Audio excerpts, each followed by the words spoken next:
Ladies and gentlemen, there's legit thousands of games on the Nintendo Switch. And they're still coming out to this day. Even new games are being announced for next year. So with all those games coming out, there is sure to be some amazing games that you may have missed. So in this video, I'm going to show you 8 hidden gems that I think are must-plays on Nintendo Switch. My name is Robot Joe and I'm your host as always. Let's go ahead and get started.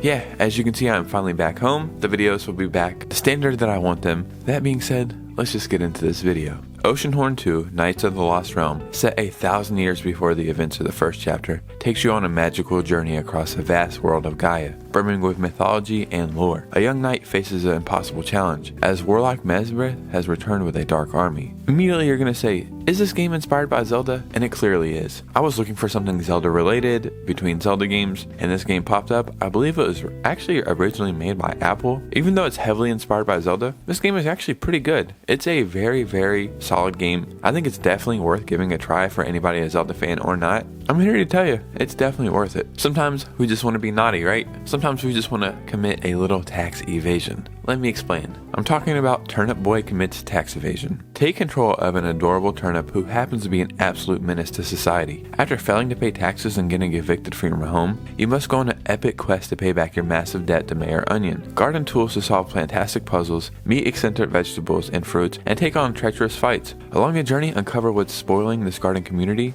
and rise to tear down this corrupt vegetable government. Just off that description alone, if this game does not want to make you play it, then I don't even know who the hell you really are. I know the game sounds goofy and the title's even crazier. This game is seriously freaking awesome and it is routinely on sale on the eShop. What about a game that's not on sale, but still on sale? I'm talking about a game that's always cheap, but is somehow still pretty good. I'm talking about Tori 3D and Tori 2. These are 2 games that are both full priced at $1. They're both fast-paced platformers, and they're actually really fun. The gameplay is actually super solid. I can't really explain it more than it's a platformer, but the graphics are good. They even have some cutscenes, I think, in Tori 2. What else are you gonna get that's $1? That's a full game. This is not a game that's on sale. Pick these games up. They're definitely going to do the trick. And every now and then, I'm looking for something to play just to fill some time. They do the job every single time. Now, let's talk about a full-fledged, badass game. Katana Zero puts you in control of a nameless samurai assassin with the power to manipulate time and see into the future in an extremely clever way. Every level is built around you planning your assassination. So instead of your character dying, you're told, no, that won't work. Then you'll rewind back and start, giving you a chance to find the actual solution that doesn't end in your death.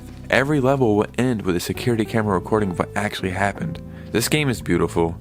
It's fast-paced. I never heard of this game until I was researching to make this video, and I feel like I was missing out. This is definitely something I'm going to be playing immediately after making this video. I want to talk about a new game, and I know it's hard to say a new game is actually a hidden gem, but this game kinda came and went, so I'm going to include it on this list. In Have a Nice Death, you will play as Death, the founder and CEO of Death Incorporated, a sprawling corporate empire that processes souls for the afterlife, who is currently finding himself teetering on the edge of a burnout. His top executives, the Sorrow, have been running rampant on the Earth's surface, blatantly ignoring company protocols, leaving him buried in an underworld-sized mountain of paperwork. Now, in order to regain control of his company and supply chain, as well as a secure much-needed vacation, he will need to traverse the various departments of Death Incorporated and remind his unruly subordinates who's boss. As soon as I seen this game being announced, I just loved the art style immediately. I was like, whoa, is that something like Hollow Knight? And it turns out it's not. It's more of a roguelike game. It's actually really freaking cool. If you're not into roguelike games, you may not enjoy this. Even if you're not, I would still say give this game a chance. This is a very well polished take on this genre.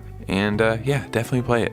So, what's better than robots, right? I'm Robot Joe. What's better than that? Maybe a cat and a robot? I'm talking about Gato Roboto. This art style is everything to me. Pounce inside of your cozy armored mech and set off on a dangerous trek through an alien underworld full of irritable creatures and treacherous obstacles in a valiant effort to save your stranded captain and his crashed spaceship. Tiptoe outside the friendly confines of your technological marvel and follow your feline instincts through the tight tunnels and mysterious waterways to scavenge for new weapons and gears. Adventure awaits the most curious of cats in Gato Roboto. It's black and white, very simple graphics, so everything you're gonna get is strictly relying on the gameplay. And I'm here to tell you that does its freaking job. This is strictly just a great freaking game. Definitely check out Gato Roboto. So, I just got back from vacation, and I'm here to tell you, I hate freaking traveling. I like being somewhere, but I truly despise going in airports and on airplanes and baggage claim and I hate traveling.